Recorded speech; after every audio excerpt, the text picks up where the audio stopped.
عمران خان اخر په خپل ټیم کې ډېرې غټې تبدیلیانې کړې دي. یو یې خپل وکیل بدل کړی دی، کم وکیل نیولې کم وکیل بدل کو، په هغې باندې هم خبره کو. بل بشرا بیبي چې کم بشرا بیبي سره چې کم مشره وه، مطلب د بشرا بیبي چې کومه ترجمانه وه مشال یوسفزۍ، هغې هم ډراپ کړې ده. هغې لیویل چې ته نور د بشرا بیبي ترجمانی مه کوه.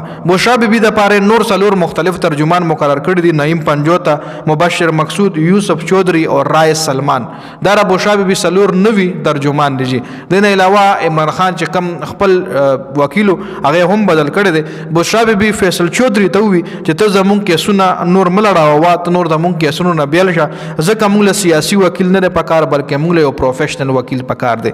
نو فیصل چودھری چې کم دی هغه بشرا بیبي د عمران خان کیسونو نه اخوا کړی دی. اوس پروفیشنل وکیل څوک نیسي، راتلونکي اپډیټس چې کوم راځي به سره ان شاء الله شریک کوم. خو د عمران خان په ټیم کې دا غټې تبدیلیانې شوي دي چې د بشرا بیبي چې کم ترجمان وه هغې بدله کړه، هغې په ځای نور څلور ترجمانې واخیستل. او بشرا بیبي چې کوم دی د عمران خان وکیل فیصل چودھری هم رخصت کو، او هغه یې ویلي چې موږ له نور سیاسي وکیل نه بلکې موږ له پروفیشنل وکیل پکار دی. نو دا دوه غټې تبدیلیانې د عمران خان په ټیم کې شوي دي.